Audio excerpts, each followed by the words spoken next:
이 시간 네 가지 밭에 떨어진 씨란 제목으로 말씀을 전하겠습니다. 예수님께서는 하늘로 승천하시기 전 마지막으로 제자들에게 주신 명령이 있습니다. 그것은 바로 땅끝까지 이르러 내 복음의 증인이 되라는 말씀이셨습니다. 이에 대해 사도행전 1장 8절 말씀은 다음과 같이 전합니다. 오직 성령이 너희에게 임하시면 너희가 권능을 받고 예루살렘과 온 유대와 사마리아와 땅끝까지 이르러 내 증인이 되리라 하시니라. 아멘. 이 말씀은 예수님께서 하늘로 승천하시기 전 제자들에게 주셨던 마지막 명령일 뿐만 아니라 이 시대를 살아가는 모든 그리스도인들에게 주어진 복음의 사명임을 믿을 수 있기를 축복합니다. 우리는 하나님의 자녀로 부름받았습니다. 그 부름받은 우리에게 주님께서는 다음과 같이 말씀합니다. 하나님의 자녀가 된 너희에게 성령의 권능이 주어졌다. 그 증거가 성령께서 우리의 심령 가운데 임하셔서 함께 하신다는 사실이다. 너희가 성령의 권능을 받았기에 이제는 다음 같은 삶을 살아가야 한다. 너희의 모든 전 삶을 들여 너의 삶의 모든 영역 속에서 예수 그리스도의 복음을 증거하는 일이다. 이것이 바로 우리 모두에게 동일하게 주어진 복음의 사명이라는 사실을 다시 한번 더 기억할 수 있기를 바랍니다. 이 사명이 주어졌음을 믿습니까? 우리가 이 사명을 감당해야 됨을 믿습니까? 그렇다면 그 일을 향을 찾아내기까지 복음의 사명을 다시 해산하는 속으로 감당하는 저와 여러분들이 될 수 있기를 축복합니다. 참 작년에 우리 넘치는 교회 표어와 올해 표어를 연결해보면 너무나 기가 막히지 않습니까? 작년의 표어가 무엇입니까? 다시 해산하는 수고를 감당하자. 올해 표어는 무엇입니까? 그 일을 향을 찾아내기까지. 너무나 기가 막히지 않습니까? 연결해서 한번 같이 이렇게 다짐했으면 좋겠습니다. 그 이른 양을 찾아내기까지 다시 해산하는 수고를 감당하리라. 아멘. 그러한 한 해가 되는 저와 여러분들이 될 수 있기를 축복합니다. 예수님께서는 이 부분에 대해 다음과 같이 우리에게 말씀합니다. 마태복음 28장 19절에서 20절 말씀에 그러므로 너희는 가서 모든 민족을 제자로 삼아 아버지와 아들과 성령의 이름으로 세례를 베풀고 내가 너희에게 분부한 모든 것을 가르쳐 지키게 하라. 볼지어다 내가 세상 끝날까지 너희와 항상 함께 있으리라 하시니라. 아멘. 주님께서는 우리에게 분명히 약속하고 있습니다. 내가 너희와 항상 함께하고 있다. 내가 너희와 항상 함께하리라. 이 세상이 끝나는 그날까지 주님 다시 이 땅 가운데 오셔서 하나님 나라를 완성하시는 그날까지 내가 너희와 항상 함께 있으리라. 그러니 너희는 두려워하지 말고 내가 너희에게 분부한 모든 것, 다시 말해 복음의 사명을 믿음으로 온전히 감당하여라. 모든 민족으로 제자로 삼는 복음의 사명을 감당하여라. 우리에게 말씀하고 있습니다. 우리가 이러한 믿음의 사명을 충성되게 감당할 때 하나님께서는 분명히 우리를 통해 놀라운 은혜의 역사를 일으키실 줄 믿습니다. 우리 넘치는 교회를 통해 복음의 확장이 이루어지며 하나님의 나라가 이 땅 가운데 이루어지는 은혜의 역사가 임할 줄 믿습니다. 잃어버린 양을 찾게 하시고 영혼 구원의 풍성한 열매 맺게 하시며 하나님께 영광 올려드리는 거룩한 믿음의 교회가 되게 하실 줄 믿습니다. 예수님께서는 이러한 복음의 사역에 대해서 한 가지 비유의 말씀을 우리에게 전하고 있습니다. 그것이 바로 오늘 우리가 함께 읽었던 이 본문 말씀, 네 가지 땅에 뿌려진 씨 비유입니다. 여기 보면 네 가지 땅이 나옵니다. 하나는 길가가 나오고 또 다른 하나는 돌밭, 다른 하나는 가시떨기, 마지막이 좋은 땅입니다. 이 네 가지 땅에 뿌려진 씨 비유는 이러한 땅에 뿌려질 때는 이러한 일들이, 이러한 땅에 뿌려질 때는 이러한 일들이 일어난다는 것을 우리에게 전하는 것이 아니라 어떠한 땅에 하나님께서 열매 맺게 하셔서 결실을 거두시는가를 우리에게 말씀하고 있는 겁니다. 다시 말해 어떠한 땅에 복음의 씨앗이 뿌려질 때 영혼 구원의 역사가 일어난지를 우리에게 말씀하는 것이 바로 이 네 가지 땅에 뿌려진 씨에 대한 비유입니다. 이 네 가지 땅 중에 세 가지 땅은 결실을 맺지 못합니다. 결실을 맺지 못한다는 것은 그 땅에 씨가 뿌려졌으나 열매가 맺어지지 않고 또 그 열매 맺지 않는 그 땅은 하나님의 구원이 임하지 않는다는 것을 의미합니다. 오직 한 가지 땅, 좋은 땅에만 씨가 뿌려져야지 그 씨의 열매가 맺어 결실을 거두게 된다. 이것이 무엇을 의미합니까? 그만큼 영혼 구원의 사역이 쉽지 않다는 것. 그리고 우리의 생각보다 하나님께서 구원하시고자 구별되게 선택하신 그 사람의 수가 많지 않다는 것을 우리에게 의미합니다. 이에 대해 예수님께서는 또 다음과 같이 우리에게 말씀하셨습니다. 마태복음 7장 13절에서 14절 말씀에 좁은 문으로 들어가라. 멸망으로 인도하는 문은 크고 그 길이 넓어 그리로 들어가는 자가 많고 생명으로 인도하는 문은 좁고 길이 협착하여 찾는 자가 적음이라. 분명히 기억하십시오. 일반적으로 많은 사람들, 다시 말해 아담의 그 원죄를 안고 태어나 범죄한 그 인생을 살아가는, 전적으로 타락하고 부패한 본연의 그 죄악된 인생 가운데 살아가는 그 사람 수가 훨씬 많다는 사실을 예수님께서 분명히 말씀합니다. 그들이 걸어가는 그 길은 매우 넓고 그들이 들어가는 그 문이 매우 크다라고 우리에게 말씀하고 있습니다. 반면에 구원에 이르는 그 좁은 길, 그 좁은 문은 매우 협착하고 좁으며 그 길을 따라 그 문을 통과하는 그 사람의 수가 매우 적다라고 우리에게 분명히 말씀하고 있습니다. 그렇기 때문에 우리가 이 땅 가운데 복음의 사명을 감당할 때 쉽지 않은 겁니다. 복음을 전하지만, 예수 그리스도를 믿어 구원받는다는 이 복음의 진리를 우리가 전하지만 그 말을 듣고 복음을 받아들이는 사람의 수가 적은 이유, 예수님께서 말씀하신 바와 같이 좁은 길을 따라 좁은 문을 통과하여 구원에 이르는 그 사람이 적기 때문입니다.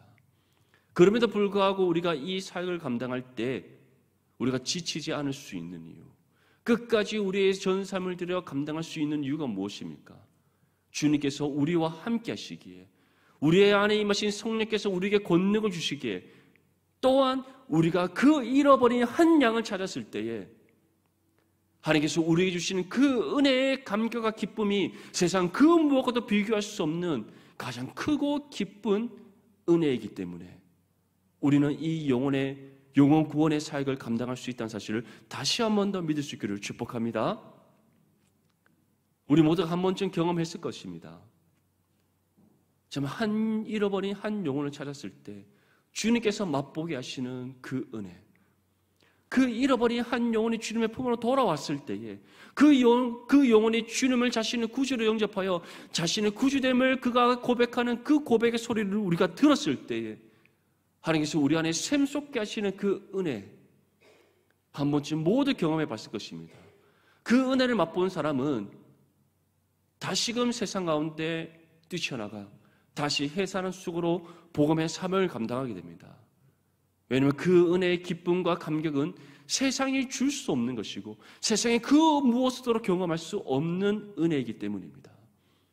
이 사실을 다시 한 번 더 기억하면서 그 잃은 양을 찾아내기까지 다시 해산 속으로 복음의 사명을 감당하는 저와 여러분들이 되시기를 축복합니다.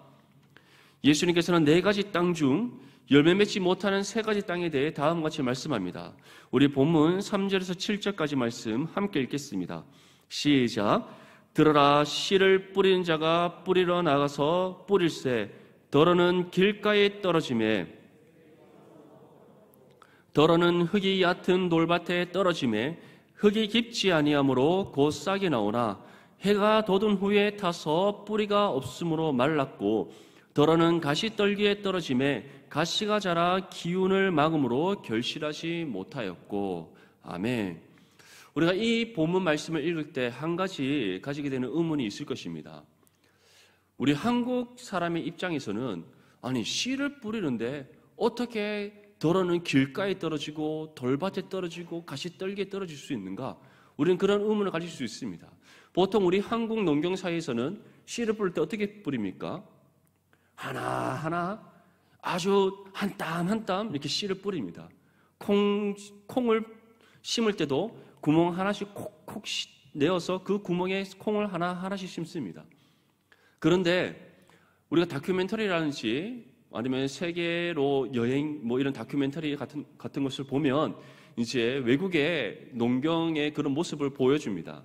거기에 보면 씨를 어떻게 뿌립니까? 이만한 콩도 바구니에 담아서 흙 뿌립니다. 이렇게 저렇게 던지면서 흙 뿌리고 그리고 작은 좁쌀만한 그런 씨앗도 바람이 부는 방향에 따라 이렇게 손으로 흩뿌리는 그런 모습을 보게 됩니다. 이처럼 우리 한국의 농부들이 씨를 뿌리는 그런 풍습과 이스라엘에서 씨를 뿌리는 풍습은 다른 겁니다. 이스라엘에서 씨를 뿌릴 때는 바람이 부는 방향을 따라 밭을 향해 흩뿌리는 그런 전통이 있습니다. 모든 씨를 이렇게 흩뿌리듯이 씨를 뿌리게 됩니다. 그렇게 씨를 뿌렸을 때 모든 씨앗이 경작한 좋은 땅에 뿌려집니까? 그렇지 않습니다. 더러는 길가에 떨어지기도 하고 돌밭에 떨어지기도 하고 그리고 가시떨기에 떨어지기도 합니다. 그렇다면 그들이 왜 그렇게 흩뿌리는가? 그렇게 흩뿌리는 이유는 바로 그 뿌린 씨앗들 중에서 더러는 짐승들이 먹을 수 있도록 그렇게 배려하는 마음에 그렇게 뿌리는 겁니다. 그만큼 양식을 구하기가 귀한 그런 땅이기 때문에 그런 풍습이 있는 것이죠. 이처럼 예수님께서 말씀하신 바와 같이 농부가 바람이 부는 방향에 따라 씨를 흩뿌렸을 때 더러는 길가에 떨어집니다.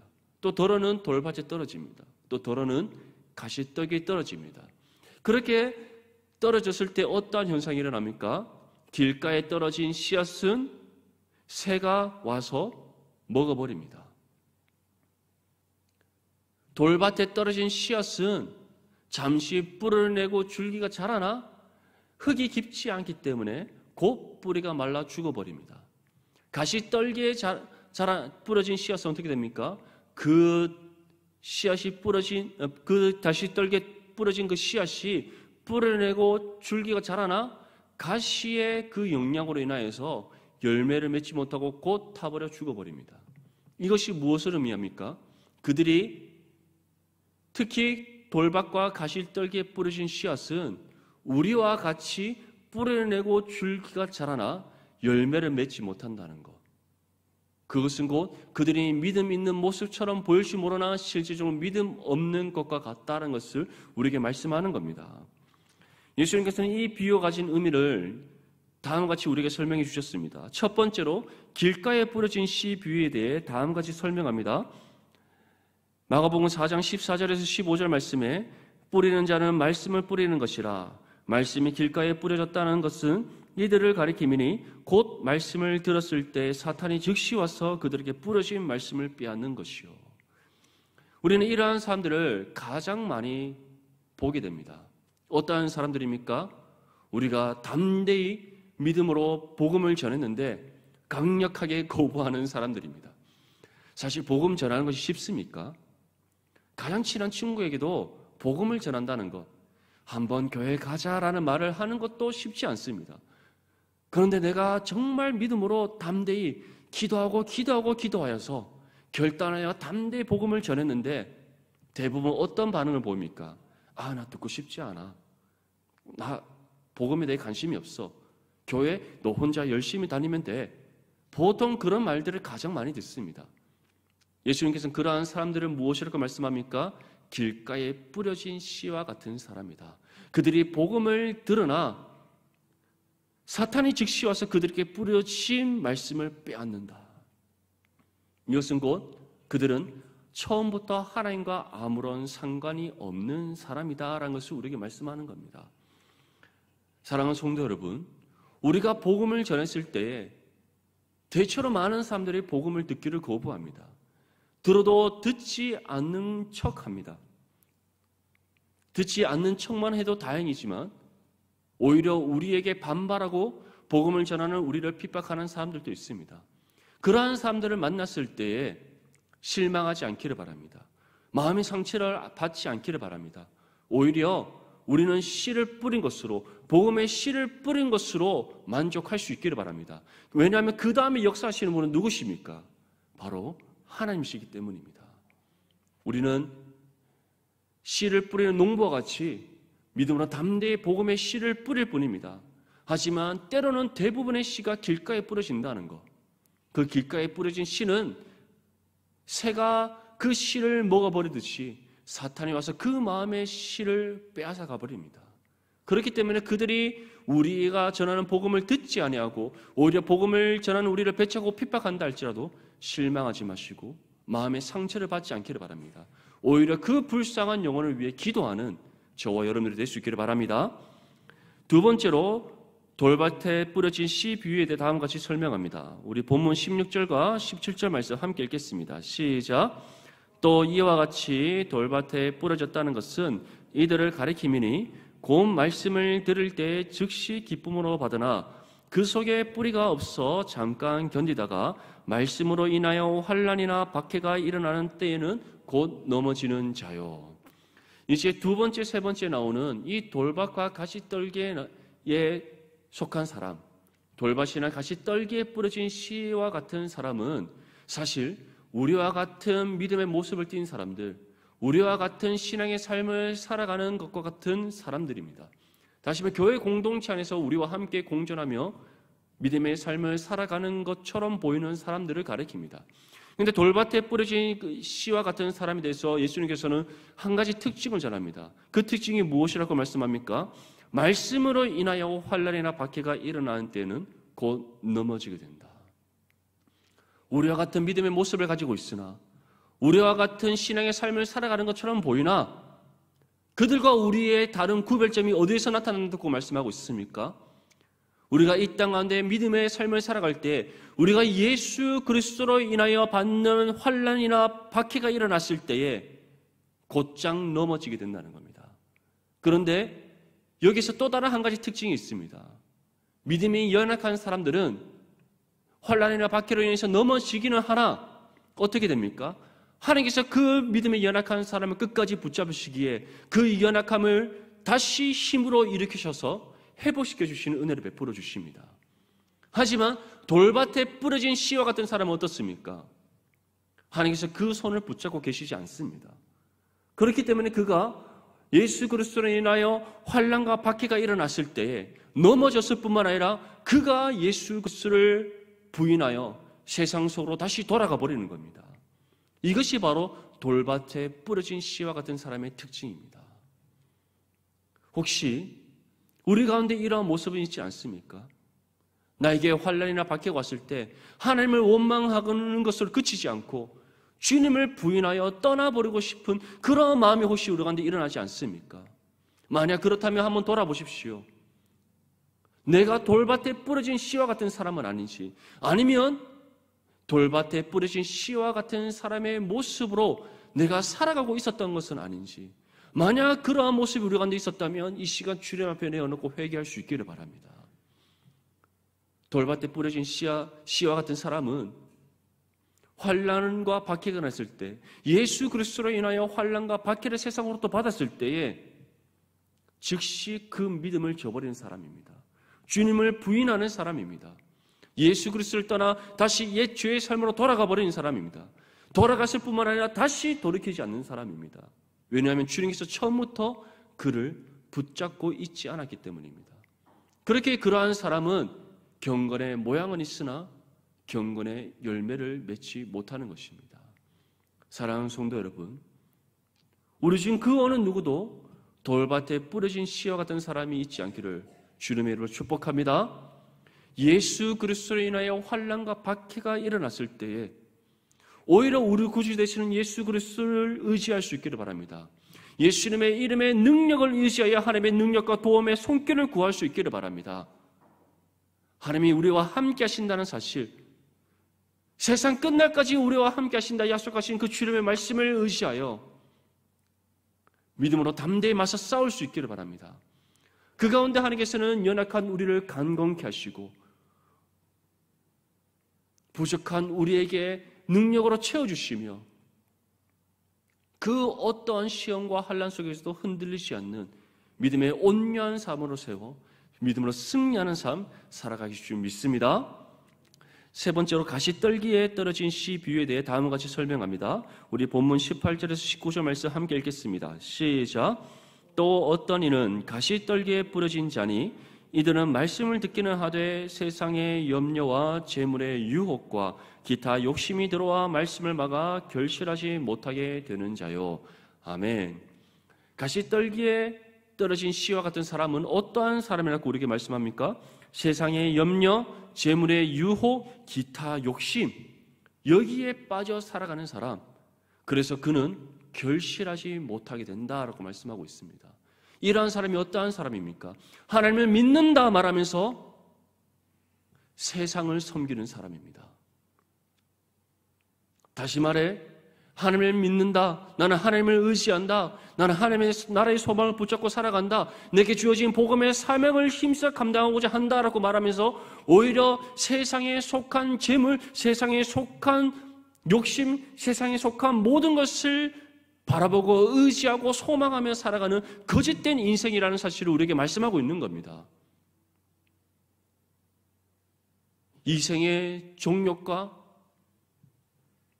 이생의 자랑과 육신의 안목의 정욕에 눈이 먼 사람, 그러한 사람이 바로 가시떨기에 뿌려진 씨와 같은 사람이라는 사실을 우리에게 말씀하고 있다는 것, 분명히 기억할 수 있기를 바랍니다. 이에 대해 사도 바울은 다음과 같이 우리에게 전합니다. 빌립보서 3장 18절에서 19절 말씀에 내가 여러 번 너에게 말하였거니와 이제도 눈물을 흘리며 말하노니 여러 사람들이 그리스도의 십자가의 원수로 행하느니라. 그들의 마침은 멸망이요 그들의 씨는 배요 그 영광은 그들의 부끄러움에 있고 땅의 일을 생각하는 자라. 다시 말해 가시떨기에 뿌려진 씨와 같은 사람이 어떠한 사람이라고 말씀하고 있습니까? 그들은 그리스도의 십자가의 원수로 행하는 사람들이다. 그들의 마침은 멸망이다. 그들은 자신의 육신의 욕심을 우상으로 삼는 사람이다. 그들의 영광은 그들의 부끄러움에 있고 그들은 항상 땅의 일을 생각하는 사람이다. 분명히 기억하십시오. 가시떨기에 뿌려진 씨와 같은 사람, 하나님을 믿고 섬긴다 하지만 오히려 세상을 믿고 섬기는 사람입니다. 하나님 나라의 소망을 붙잡고 살아간다 하지만 세상에 소망을 두고 살아가는 사람입니다. 하나님 영광을 위해 살아간다 하지만 오롯이 자신의 육신의 영광을 쫓아 살아가는 사람입니다. 이 생의 자랑과 육신의 종욕에 빠져 살아가는 사람, 그러한 사람이 바로 가시떨기에 속한 사람이라는 것. 여기서 참 안타까운 사실은 이 돌밭에 뿌려진 씨와 같은 사람과 가시떨기에 뿌려진 씨와 같은 사람, 이러한 사람이 우리와 같은 그리스도인이라는 모습으로 우리 이 공동체 안에 존재한다는 사실입니다. 사랑하는 성도 여러분, 돌밭에 뿌려진 사람은, 가시떨기에 뿌려진 씨와 같은 사람은 우리와 같은 신앙의 모습으로 살아갈지 모르나, 경건의 모양은 있을 줄 모르나, 돌밭에 뿌려진 씨와 같은 사람은 그 흙이 깊지 않아 곧 그 뿌리가 말라 죽게 됩니다. 가시떨기에 뿌려진 씨와 같은 사람은 누구보다 경건하고 누구보다 신앙 있는 모습으로 살아가는 것처럼 보일지 모르나 그들은 세상을 섬기고 세상에 속한 것에 그들이 소망을 두고 오직 세상의 모든 자신의 관심과 믿음을 가지고 살아가고 있기 때문에 그들은 곧 가시의 기운에 막혀 열매를 맺지 못하고 결실을 거두지 못한 채 말라 죽어버리게 됩니다. 이 사실을 다시 한 번 더 기억하면서 결코 이와 같은 거짓된 모습으로 살아가지 않기를 바랍니다. 세상에서 그리스도로 인하여서 어떠한 환난과 박해를 받는다 할지라도 우리 주 예수 그리스도를 의지하여 믿음으로 담대히 나아가 승리하는 저와 여러분들의 수 있기를 축복합니다. 세상에 그 어떠한 욕심을 두지 아니하고 이전의 모든 옛 죄의 욕심, 죄의 모습, 죄의 옛 습관 다 떨쳐내버리고 우리 주 예수 그리스도의 십자가에 왜 우리의 육신의 삶이 못 박혀 죽었으며 이제 내 안에 예수 그리스도께서 사신다는 사실을 믿으며 우리에게 주어진 하나님 나라의 소망 굳게 붙잡고 주어진 복음의 사명을 믿음으로 충성되게 감당하는 저와 여러분들이 될 수 있기를 바랍니다. 우리가 복음의 사명을 감당할 때에 길가에 뿌려진 사람으로 인하여 시험에 당하는 것보다는 돌밭과 가시떨기에 뿌려진 씨와 같은 사람으로 인하여서 시험을 당할 때가 훨씬 많습니다. 왜냐하면 그들이 우리가 전한 복음을 듣고 우리와 함께 신앙 공동체에서 신앙의 삶을 살아갑니다. 근데 그들의 경건의 모양이 있는 것처럼 보이고, 그리고 누구보다 신실하게 신앙의 삶을 살아가는 것처럼 우리에게 보입니다. 하지만 어느 순간 그들이 예수 그리스도를 부인하고 교회를 떠나버립니다. 주님을 떠나버립니다. 다시 세상 속으로 들어가 버립니다. 주님을 찾지 않습니다. 세상의 욕심을 추구하고 또 세상의 소망을 붙잡고 세상의 방법과 방식을 따라 쫓아 살아갑니다. 그리고 우리에게 다음과 같이 말합니다. 너희가 틀렸어. 너희가 전한 복음이 틀렸어. 지금까지 내가 믿고 의지했던 세상이 옳은 거였어. 그렇게 우리에게 말합니다. 그 말을 들었을 때 대부분의 많은 성도들이 깊은 마음에 상처를 안고 시험에 빠지게 됩니다. 하지만 기억하십시오. 주님께서는 분명히 말씀합니다. 그들은 처음부터 주님의 손에 붙들린 사람이 아니었다는 것. 이미 돌밭에 뿌려진 씨와 같은 사람은 그 뿌리가 말라 죽어버린 것과 같다는 것. 가시떨기에 뿌려진 씨앗은 와 같은 그 사람은 이미 그 가시의 기운이 밀려 말라서 죽어버린 것과 같다는 것. 우리는 그 모든 것들을 훌훌 털어내고 그 사람들로 인해서 받는 그 공격과 그 공격으로 인해 받는 그 상처와 아픔들 훌훌 털어내버리고 다시 복음의 삶을 굳게 붙잡고 우리에게 주어진 그 예수 그리스도의 복음을 담대히 전하며 나아갈 수 있는 저와 여러분들이 될 수 있기를 축복합니다. 마지막으로 예수님께서는 좋은 땅에 뿌려진 씨에 대해 다음과 같이 말씀합니다. 우리 본문 8절과 9절 말씀 함께 읽겠습니다. 시작. 더러는 좋은 땅에 떨어짐에 자라 무성하여 결실하였으니 30배나 60배나 100배나 되었느니라 하시고 또 이르시되 들을 귀 있는 자는 들어라 하시니라. 예수님께서는 또 이 좋은 땅에 뿌려진 씨에 대해서 다음과 같이 설명합니다. 본문 20절 말씀. 좋은 땅에 뿌려졌다는 것은 곧 말씀을 듣고 받아 30배나 60배나 100배의 결실을 하는 자니라. 아멘.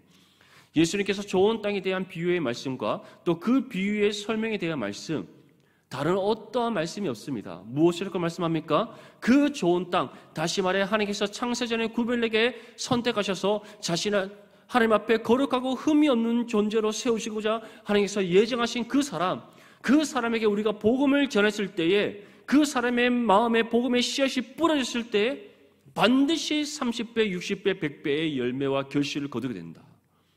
이 말씀밖에 없습니다. 이것이 무엇을 의미합니까?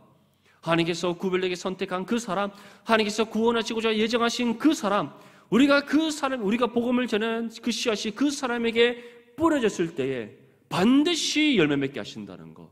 그리고 그 열매 맺은 그 사람을 통해 30배, 60배, 100배의 결실을 거두게 하신다는 것. 이 사실을 믿을 수 있기를 축복합니다. 우리는 이 은혜가 우리를 통해서 맺어진 이 열매를 통해 경험하게 된다는 사실. 그리고 우리는 이미 이 은혜의 경험을 가지고 있다는 사실.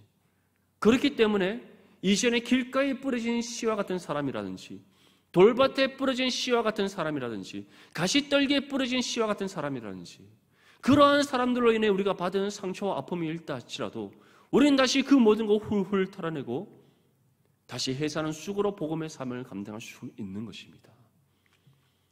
사랑하는 성도 여러분, 다시 한 번 더 여러분들에게 권면합니다. 먼저는 우리가 돌밭에 뿌려진 씨와 같은 사람 또는 가시떨기에 뿌려진 씨와 같은 사람이 되지 않기를 축복합니다. 좋은 땅에 뿌려진 씨와 같은 사람으로서 30배, 60배, 100배의 복음의 열매를 맺어 결실을 거두는 저와 여러분들이 될 수 있기를 축복합니다. 또한 우리가 다시 해사는 수고로 복음의 사명을 우리의 전 삶을 들여 감당할 때 하나님께서 반드시 우리가 뿌린 그 복음의 씨앗 가운데 하나님께서 예비하신 좋은 땅에 뿌려지게 하셔서 30배, 60배, 100배의 열매와 결실을 거두게 하실 줄 믿습니다. 우리가 이 믿음 가운데 다시 해산 수고로 복음의 삶을 감당하는 저와 여러분들이 될 수 있기를 주님의 이름으로 축복합니다.